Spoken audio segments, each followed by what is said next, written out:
All right, so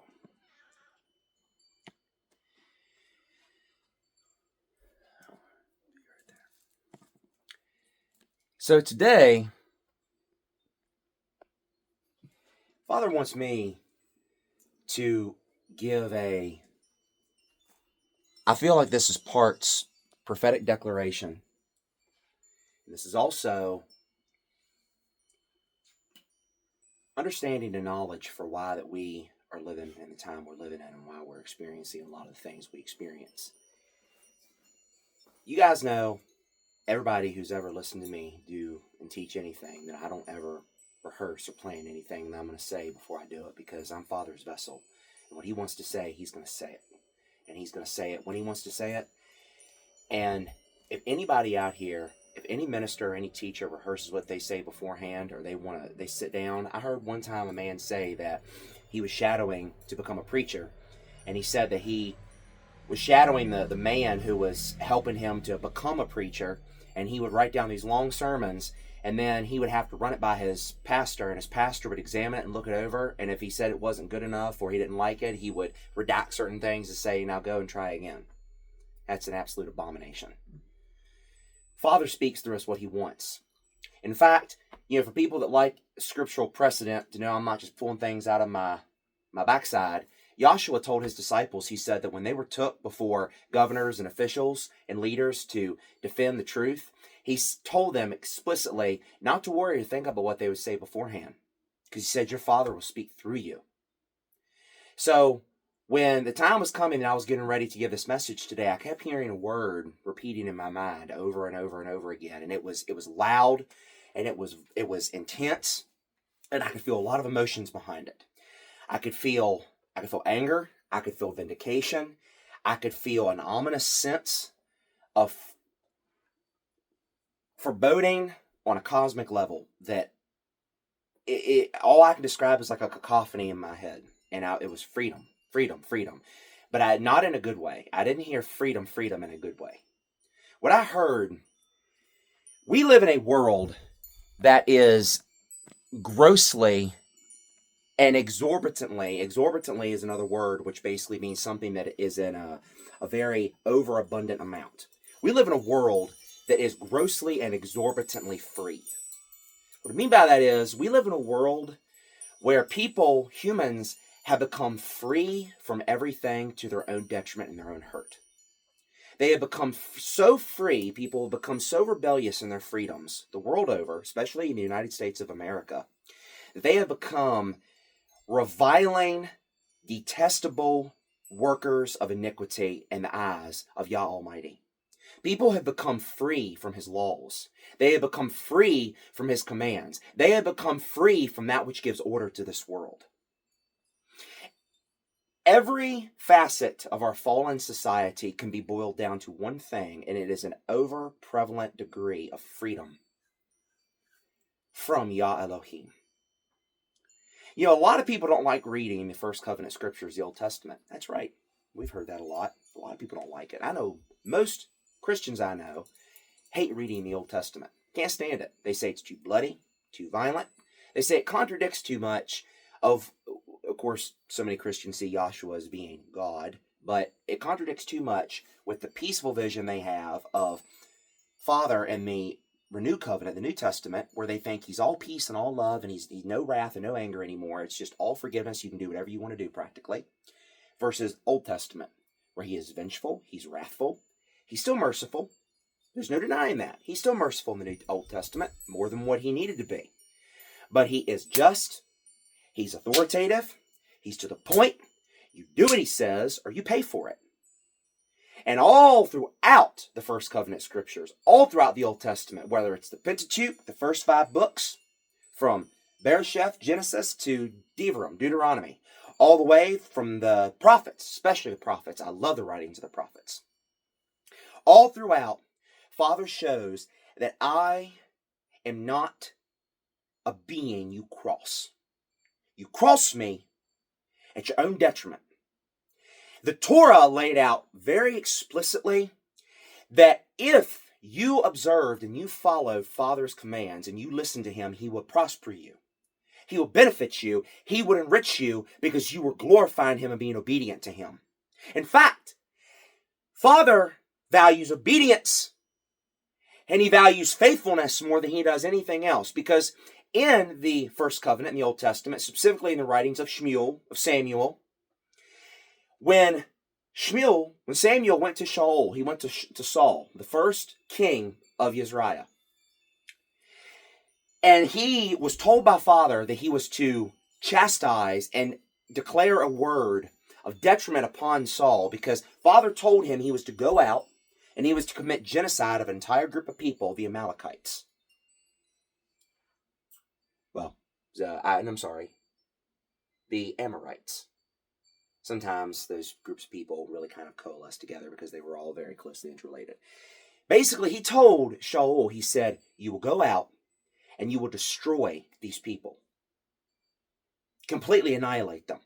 And the reason for that was because when Moses was bringing the people of Israel up out of the land of Mitzrayim, of Egypt, the king of the Amorites, or the Amalekites, had literally come up against the people of Israel and attacked them. It was the Amalekites. Thank you, Father. Just remembered a resounding passage in my head. And Father told Moshe then, he said, because of what they have done, Yah Elohim will have war against the Amalekites from generation to generation. So when the people of Israel, when their power was consolidated enough under the rule of Shaul, their first king, that they could make war, Father told Shaul, he said, you will go up against the Amalekites and you will destroy them. He said, literally, he would bring utter genocide upon them. He said he would kill their men, women, and children, all the way down to little babies, and their livestock. Everything was to be wiped out. Shaul didn't do it. He spared the best of the livestock, and he spared the king, Agag, the king of the Amalekites, for his own reasons, and because he was afraid of his officers, of the people fighting with him, because they wanted to spare the best of the livestock for themselves. And Father said, I don't think so. So he sent Shmuel, his prophet, Samuel, to Shaul. And he basically told him, he said, why have you disobeyed the commandment of Yah Elohim? And at first, Shaul tried to defend himself, and he said, I have went on the mission that your Elohim has given me. I destroyed the Amalekites. And Shmuel said, what is this bleating of the sheep that I hear in my ears? Why have you spared the best of the livestock and left the king of the Amalekites alive? And then Shaul tries to make an excuse, and he says, well, I spared the best of the livestock as a sacrifice to your Elohim. And then he stops him. He cuts him off. And he says, stop. And he literally tells him, he says, does Yah Elohim have as much joy in sacrifice as he does obedience? And he literally tells him that rebelliousness and presumption was as witchcraft and idolatry in Father's eyes. If you were disobedient and you acted presumptuously, that was the equivalent in Father's eyes of practicing witchcraft, divination, sorcery, idolatry. The main thing he wants, that Father cares about, is obedience, because he says, I am the one who am in control. I am the one in power. I am the one who holds all creation in the palm of my hand. Not you, it is me. My rule, therefore, is law. And he made it abundantly clear again and again and again. If you do not do as I say, I will bring wrath upon you. All Saul did was he spared the best of the livestock, and he didn't kill Agag, king of the Amalekites. He didn't go out here and bow down and worship a false idol. He didn't do half the evil that the later kings of Israel did, but because of that one bit of disobedience, what did Father do? He took the kingdom from his hand and he gave it into Yadad, into David's hands. At one offense, repeatedly Father told the people of Israel that if, and I love it, in Weikra, in Leviticus, he tells them, he says that if you will be obedient to me and you will serve me, he said, then I will bring prosperity upon you. I will bring abundance upon you. He said, you will sow your crops, and in the year when you are to let your crops lie fallow, you will be eating of the old store, and when the new comes along, you will have to throw out the old on account of the abundance of the new. And then he tells them, he says, after all of these enrichments, he says, if you do not walk in my law and you do not be obedient to me, he said, I will bring wrath upon you. And he literally tells them, he says that if they were obedient, he would not bring sicknesses or diseases upon them, that they would not have stillborn amongst their livestock or among their women, that they would bear to full term, they would be healthy, and they would live longevity and long-lived lives. Now stop there for a minute. What's the world rife in today? Sickness and disease. Cancer and Alzheimer's and all kinds of other nasty diseases that doctors diagnose and they say, well, it's because of this, it's because of that. And all the diseases have led to medicines and vaccinations that have led to a whole nother host of problems.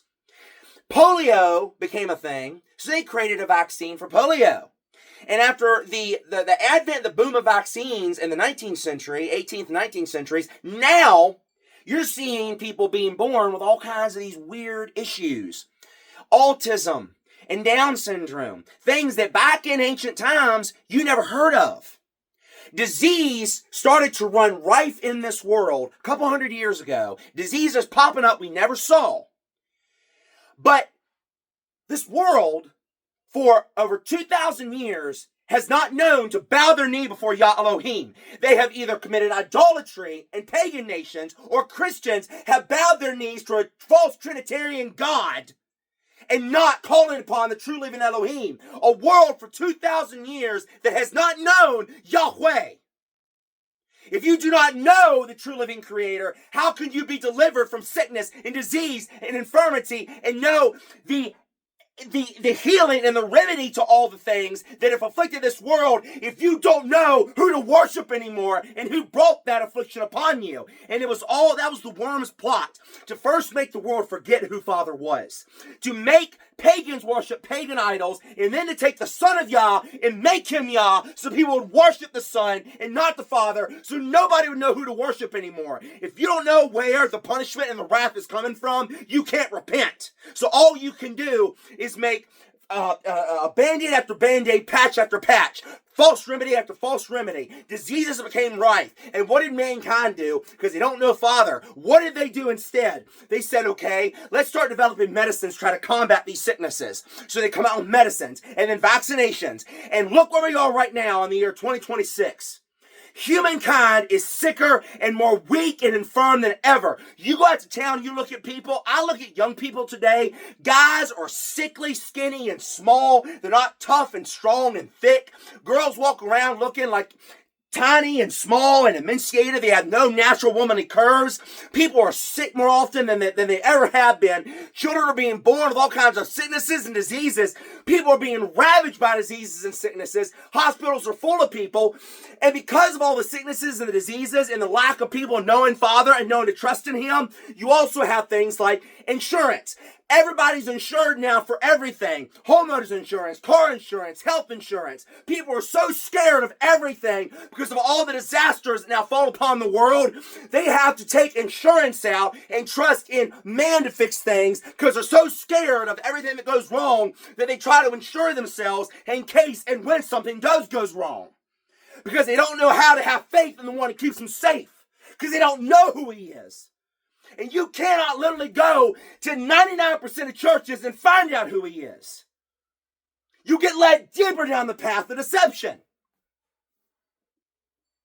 Look around.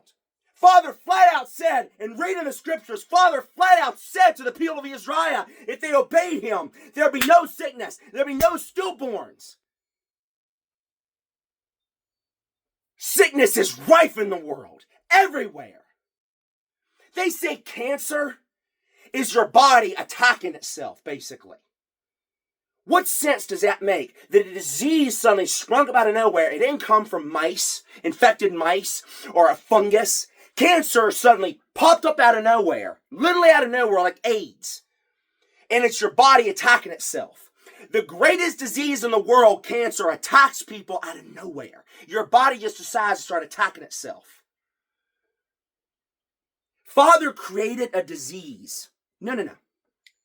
Father allowed it to bring a disease in the world that attacks and kills people because of the very reason why people are sick in the first place. It is a disease that afflicts you and eats you alive in the inside because of the people's disobedience, the very nature of who they are that doesn't know Father. The sickness and the rebellion in people literally manifests in that disease of cancer that eats them alive. Your rebellion against Father, the lack of knowledge of Him, literally manifests itself in a disease that eats you apart and kills you.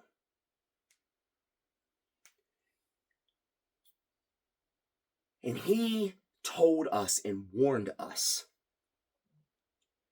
that disease would fall if obedience was not given and rendered to Him.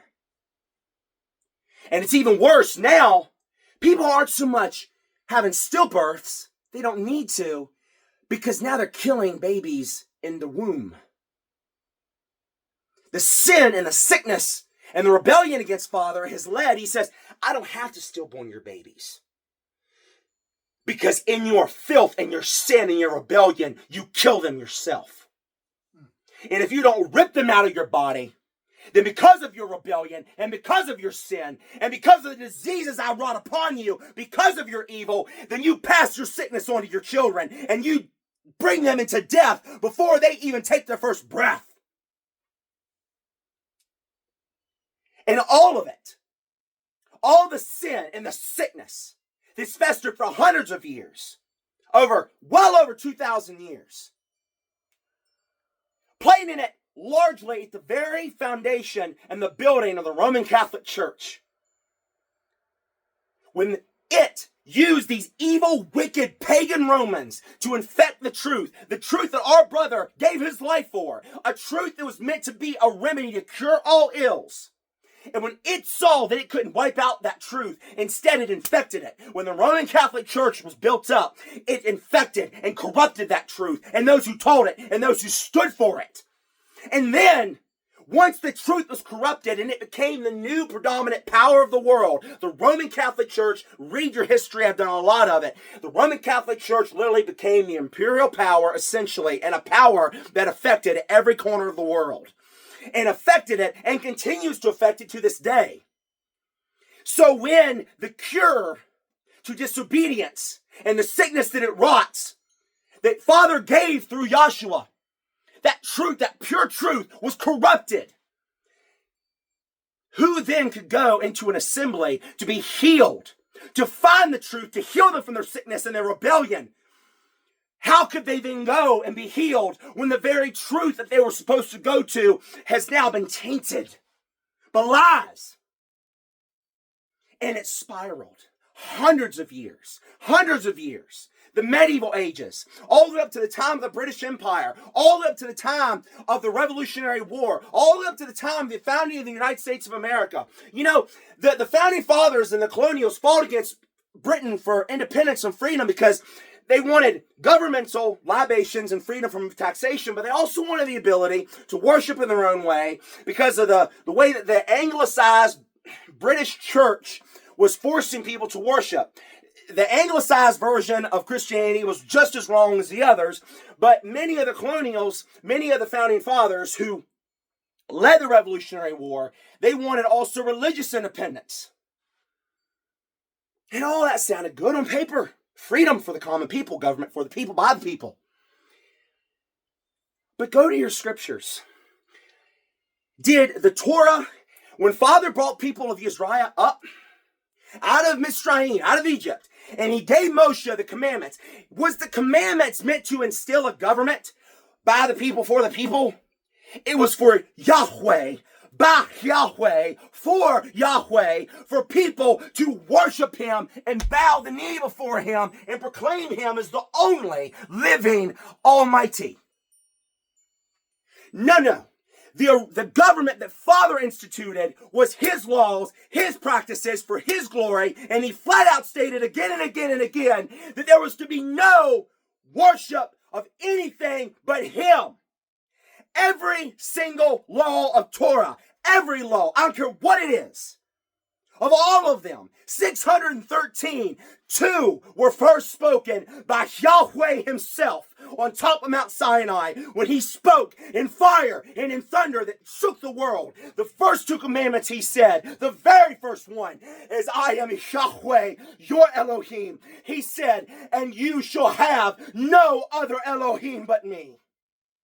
And the second commandment is the most important to him. He reiterated and he said, you shall have no idols to bow down before them.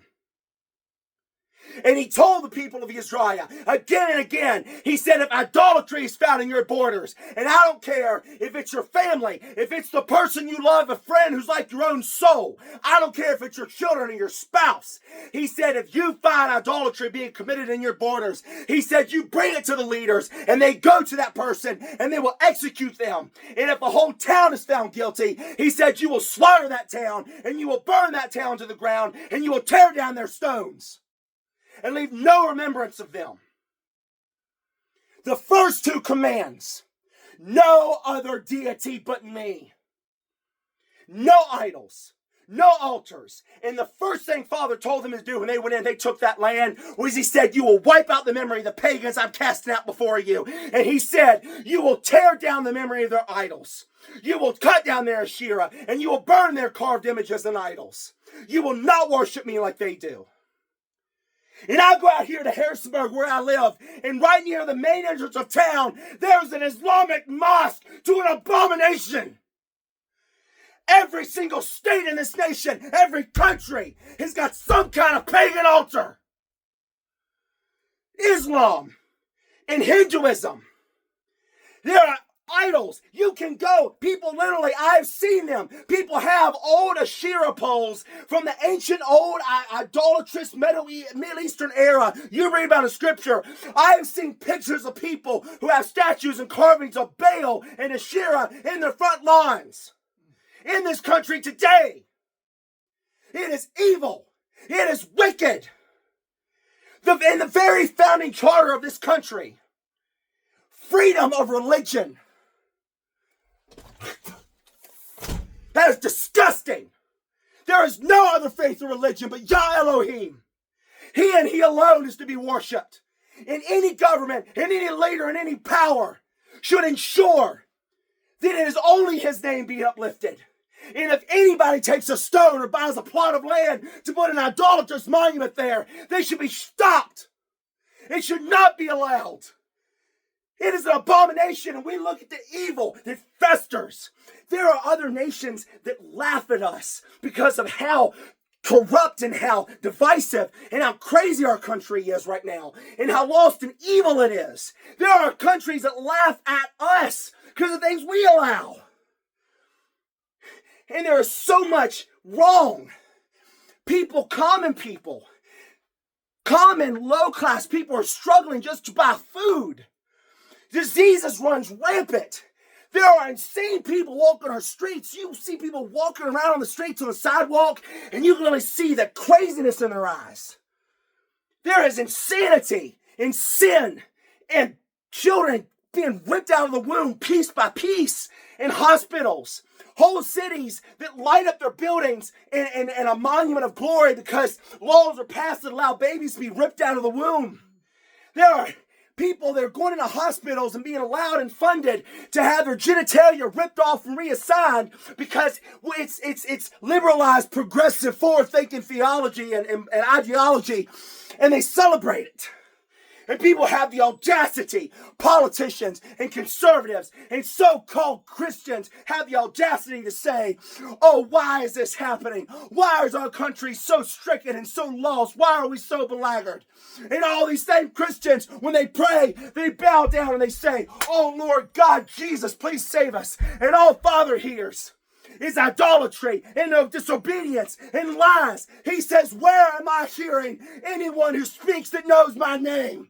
Where am I hearing anyone that calls out to me, that knows me in truth, and bows before me in truth, and is obedient to me, and listens to me, and honors me? I look and I see evil, and I see not one. I do not see them doing, and what makes me proud. So how can we look at this world that is as evil as it is and lost as it is, and it's all a byproduct of man-made freedom. People talk about freedom and they fire off rockets on the 4th of July saying we're free, we're free. We're not free. We are slaves to sin and evil and dark masters reigning over us, demons that are laughing at the chains we're in, chains they put on ourselves. Because people wanted to be free. People wanted to be free from the laws and the commands of Yah Elohim. Because to live under his laws is hard. And you have to deny yourself. And you can't do things and have glory for yourself. You have to be compassionate and kind to others and give unto others. Even if you don't want to do it because it takes something out of your pocket. Or you have to go out of your way to make some kind of a sacrifice for Father. To show him you love him and you're faithful to him. You have to deny your own desires to follow his laws and commands, to honor him. And the real reason why every bit of freedom has ever been wanted in this world is because people didn't want to labor and tend under the strict laws of the one who gives them life and healing. The freedom of this world was attained through people that wanted to live in rebellion and have the sweet fruit of rebellion that tastes good in the mouth, but from the moment it passes your lips and goes down into your stomach, it tastes bitter, and it makes your stomach roil, and it makes it rough. And before you know it, you start to get sick, and you start to rot from the inside out, and then you start to feel like you need to vomit. And when you do vomit, you can't vomit enough, because now that poison, that sickness of that sweet fruit you ate of rebellion, to be free of the commands and the laws of Yah Elohim. Now, the sickness of that fruit is literally poisoning your own body from the inside out. I don't want freedom. I want to be in chains for Yah Elohim. I want to be under chains. I want to take the biggest yoke I possibly can, and I want to be so full of his yoke, and I want to be so full of his chains that I can't lift my head from the ground because I'm so pressed by his glory and by his power and his dominion and his awesome glory. I want to be on my face in chains. And that's not easy to say. I have rebelled before against him. And I have tried to act in rebellion. And I have tried to take my own chains. And I've tried to say, I know better than you. I've done it. And I've done it up to recently. And it brought me pain. And it brought me suffering. And I have learned a beautiful truth. The freedom of man. The freedom that the world and every country and the United States preach about. Freedom. Man freedom. Human freedom. Children of Yah, it is a shackle. I declare to you now, it is a shackle and it is a prison. There is no freedom in man. There is no freedom in the freedom that man offers. There is no freedom in the freedom a country gives you. There is no freedom in any kind of freedom that human beliefs or ideology gives you. There is one freedom, and that comes from Yah Elohim himself. His commands and his proclamations may be hard, and they may be fierce. And it may cause you to have to live a sacrificial life for him. But I tell you now, his chains are beautiful and they are soft. And you want them to be against your skin. You take his chains of servitude and you bind them around yourself like an embrace. They are beautiful and they are light. You can't even call them chains. It's like soft golden threads. It's like soft rope threads of light that he binds around you. And you say, Almighty Elohim, I want to feel your bonds around me. I want to follow. I thirst for your commands and for your laws. I thirst to be obedient to you and to give you glory. I thirst to only do in this world that which will bring you honor. I seek to disparage all wickedness and all evil and only choose that which is honorable and good and righteous and upright in your eyes. And I want to wear these things around myself. And I willingly bind myself to you. That is freedom. That is freedom. Father is going to bring an era upon this world where he is going to break the false liberty and the false freedoms of man that are shackles of demons around our necks. Father is going to break those chains, and he is going to show us, he's going to put us back into the beautiful bondage and servitude that the people of Israel once knew when he was their king and he was their almighty, and they served him, and he reigned over them, and he ruled over them, and he performed open miracles among them, and he did great things among them, and they saw his signs in the sky, and they heard his voice in the sky, and they saw him do fantastic things.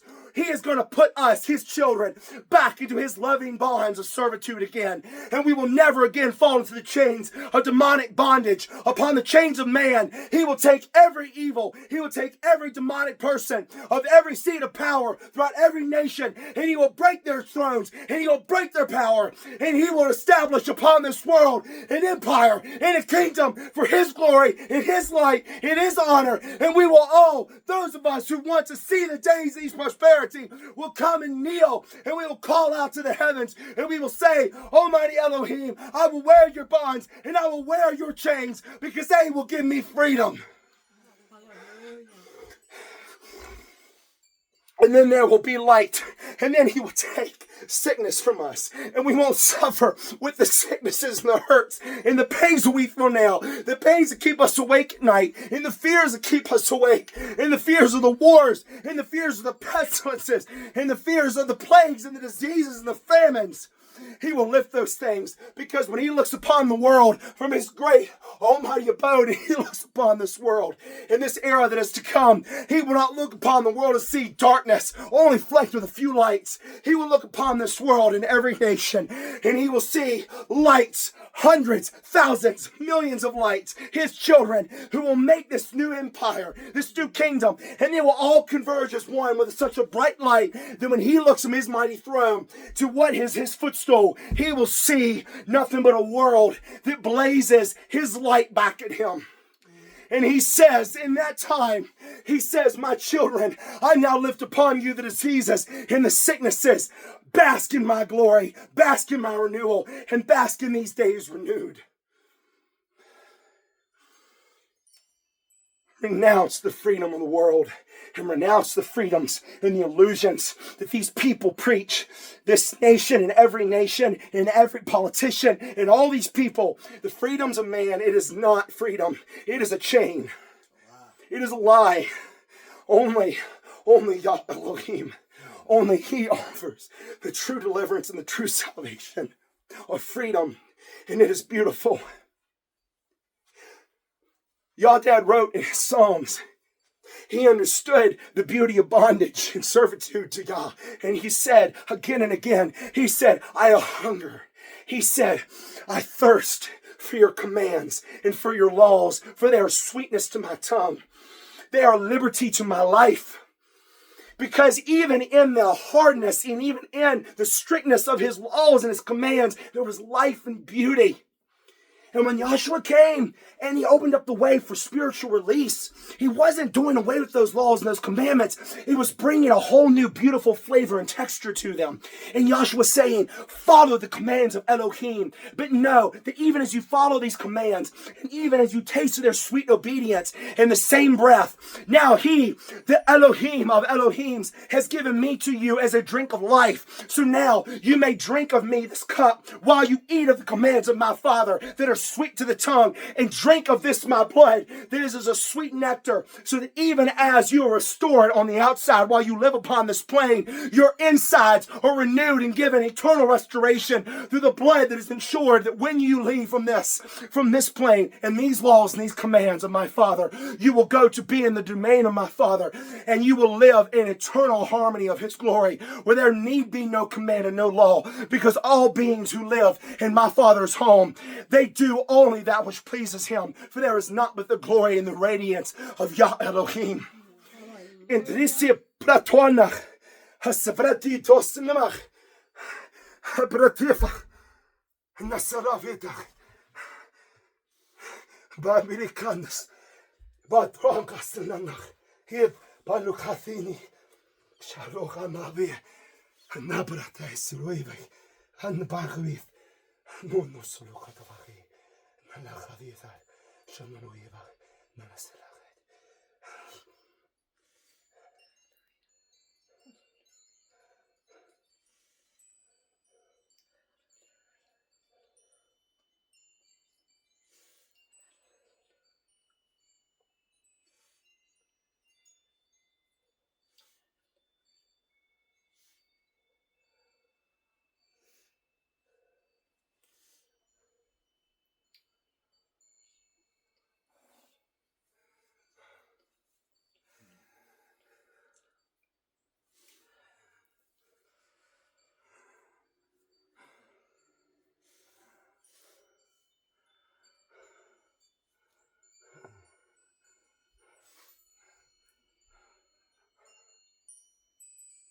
Oh, my children, my children, my children.